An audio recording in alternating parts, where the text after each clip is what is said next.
Look around the room you're in right now. Don't just glance. Really look. Does this space hold you like a gentle embrace? Or does it press on your chest like an invisible weight?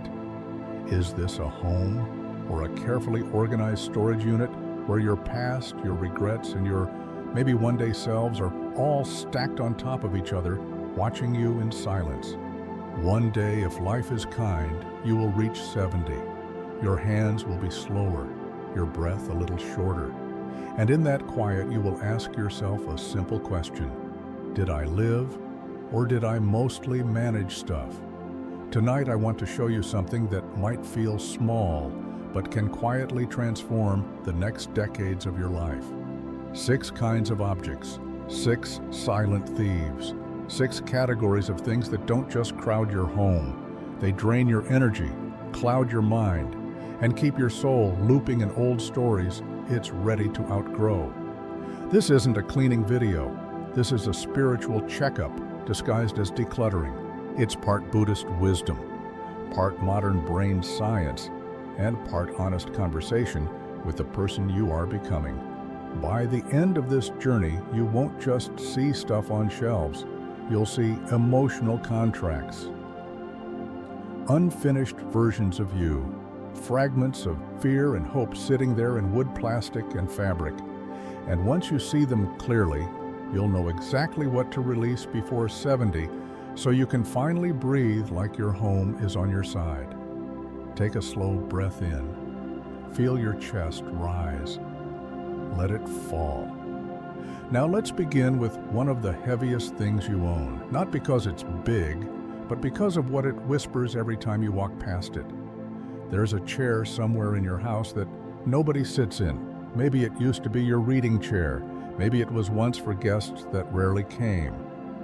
Now it stands in a corner collecting dust and shadows. There's a table pushed into a hallway holding nothing important. An exercise bike that has long retired into a clothes rack. A sideboard that once hosted family meals, now hosting random cables and forgotten chargers. These pieces of furniture aren't neutral, they speak. The unused chair says, you should read more. The exercise bike says, you failed again. The dusty table says, those days are gone. You're not that person now. Every time your eyes land on them, your nervous system reads the message. Microseconds of guilt. Tiny flashes of nostalgia, a subtle sense that life is piling up faster than you can live it. Buddhist teachings remind us of something very simple and very uncomfortable. Everything is changing. Nothing holds still. Your body changes. Your roles change. Your desires change. And yet we keep old furniture as shrines to identities we no longer inhabit. We're not keeping wood and fabric. We're keeping old versions of ourselves. Imagine walking into a room that has only what you truly use. The couch where you actually rest. The table where you actually eat. The chair where you actually sit and read. No ghosts, no silent accusations, no monuments to abandoned plans. Your brain loves clear space. Research shows that visual clutter competes for your attention, increasing stress and mental fatigue. But you already know this. You've felt how a tidy hotel room calms you and how a messy room makes you strangely tired even if you touch nothing. So ask yourself gently, which big objects in my home are carrying a story that's already over? You don't have to throw them out in one dramatic purge. You can sell, donate, gift. But do it with a clear intention. I release this item and I release the version of me who needed it. Once you shift that, something subtle happens. Rooms start to breathe again. And so do you. But the heaviest closet in your home is probably not where you store chairs. It's where you store old versions of your body, your career, and your imagined future. Open your wardrobe in your mind. See the clothes that haven't touched your skin in years. The jeans you swear you'll fit into again one day. The suit from a job you no longer have and no longer want. The dress that belonged to a life chapter that quietly ended. The impulse buys with tags still hanging that never quite looked like you in real life. These are not just fabrics on hangers. They are conditional love letters to yourself. I'll wear this when I'm better. I'll deserve this when I'm thinner. I'll need this if I ever go back to that life. Each time you slide past these things, your body hears, I'm not enough yet. Buddhist wisdom says there is no fixed, permanent you. You're more like a flame than a statue, always shifting, always moving. But your closet can easily become a museum of identities you're afraid to fully release. There is a simple, powerful practice you can try. Pull out one piece of clothing that doesn't belong to the present you. Hold it in your hands. Ask, does this love the person I am today, or does it criticize them? If it criticizes, it goes. You are not obligated to keep a dress that only fits a past body. You are not required to keep a blazer that only fits an old ambition. Your wardrobe is not a storage of pressure. It is daily armor for your soul. Imagine opening your closet and seeing only clothes that fit your current body. Support your current life. Feel kind against your skin. No maybe someday. No when I finally fix myself. Just quiet acceptance, wrapped in fabric. This is not vanity, it's self-respect. You have walked through so many fires to become the person watching this video right now. The least your clothes can do is honor that person. So before 70, make yourself a promise. I will not dress my body in regret, only in respect. But while clothes speak loudly, there are other objects hiding in the shadows. Objects that look harmless, and yet quietly betray the relationship you have with your own health. Think about your bathroom cabinet, that drawer in the hallway, the plastic box in the kitchen, old medication, half-empty painkillers, expired ointments, bottles of skincare that have changed color slightly, but you never check the date. They sit there year after year. You tell yourself it might still be fine. You avoid looking closely. From a purely practical view, it's risky. Medicines lose potency. Some break down in ways that can irritate or harm. Old creams can harbor bacteria, but underneath the practical risk is something more subtle. Keeping expired medication is like saying to your own body, I'll take care of you later. Right now, I'm too busy to make sure you're safe. Buddhist non-harming isn't just about not hurting others. It's about refusing to abandon yourself. Your body is not a machine you drag behind you. It's the vehicle that carries your awareness through this entire life. Taking one evening to sit down, check every date, and let go of what is no longer safe is a small ceremony of respect. Picture this. You open your medicine cabinet and everything you see is valid, current, and intentionally chosen. No chaos. No, I hope this is okay. Just a quiet sense of I've got myself. It's a tiny shift, but every time you open that cabinet, your nervous system hears a new message, I am worth being cared for. That message, repeated in small daily ways, reshapes how you move through the world. So before 70, don't just declutter your drawers, clean up the contract you have with your own health. Your future self will feel the difference every time they reach for help and actually find it. Now let's walk to a different kind of clutter, the kind that doesn't take much space, but takes an enormous amount of mental bandwidth. Paper, stacks of bills from years ago, receipts just in case. Old instruction manuals you could download in 2 seconds if you ever needed them again. Notebooks filled with half-finished ideas. Random printed forms from jobs, schools, banks, and doctors, long left behind.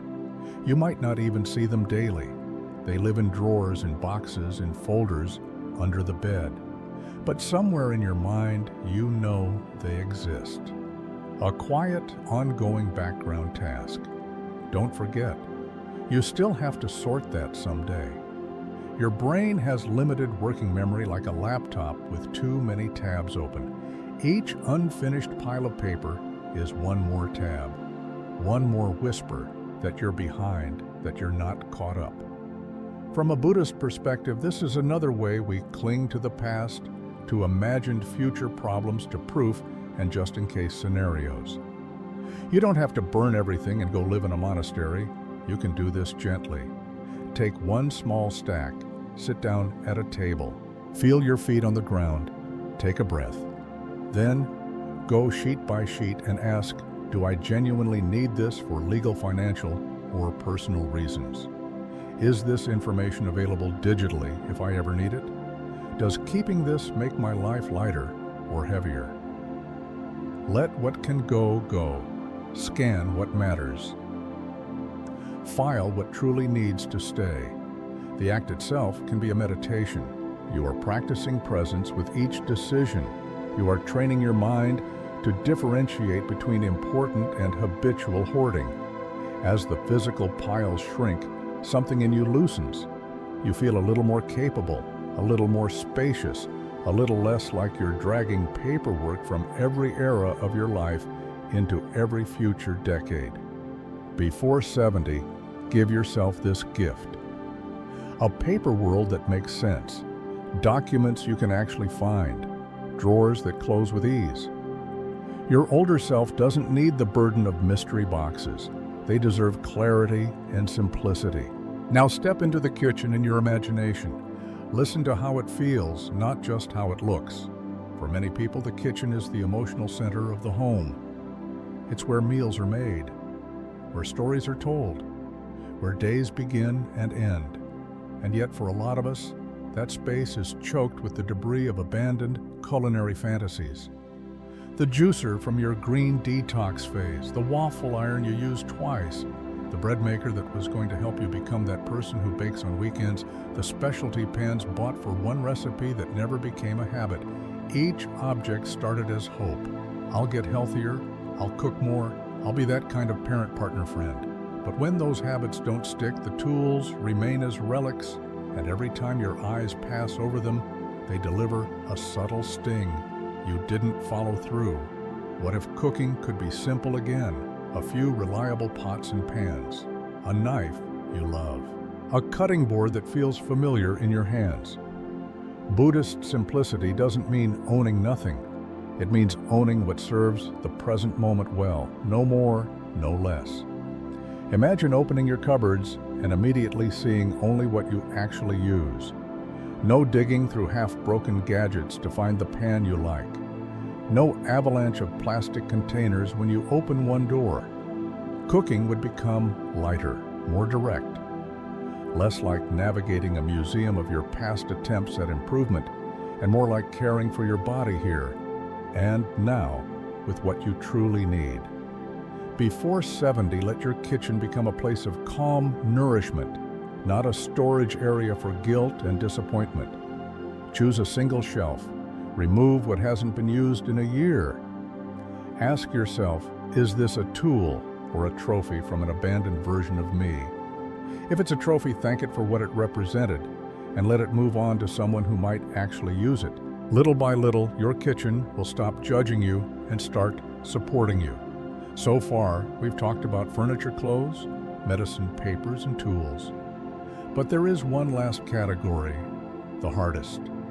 The one that reaches deepest into your chest. Sentimental items, gifts from people you loved, objects from people you lost. Souvenirs from trips that changed you, letters, trophies, childhood art. Collections that grew and grew until they no longer brought joy. Only obligation. You pick up a faded ticket, a cracked mug, a dried flower. You feel a flicker in your heart. You tell yourself, if I let this go, I'm disrespecting the memory, I'm forgetting them. But here is a quiet truth. You will not lose a person by releasing their objects. You will not erase a moment by passing on its souvenir. Memories live in your nervous system, your habits, your choices, in the way you speak, in what you value, in who you have become. Keeping one object that truly lights you up is very different from keeping 20 that quietly exhaust you. You do not honor someone by drowning in their things.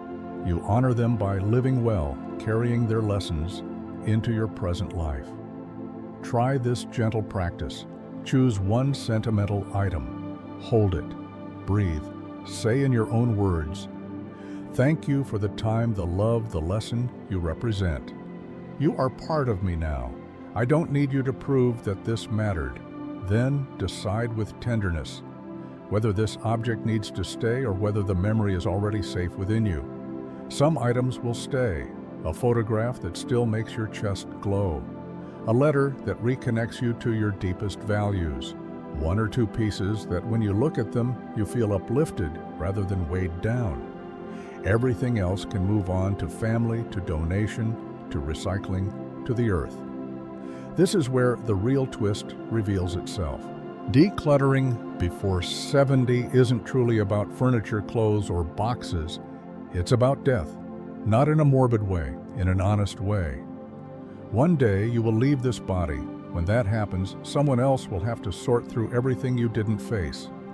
They will open drawers you never opened. They will handle papers you never sorted.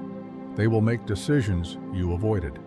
Right now, while you have strength, breath, and agency, you have a sacred opportunity to travel lighter, to carry only what aligns with who you are becoming, to leave behind not a mountain of confusion, but a clear, simple, loving home. Buddhist practice is often described as letting go over and over and over again until what remains is just awareness itself, uncluttered by stories. Your home can be a training ground for that.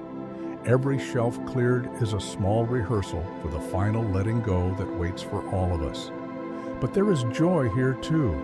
Joy in walking through rooms that breathe. Joy in opening wardrobes that accept the body you have. Joy in knowing your medicine supports you. Your papers are in order, your kitchen is simple, and your memories are carried in your heart, not in dusty boxes. This is not about living in a white, empty cube.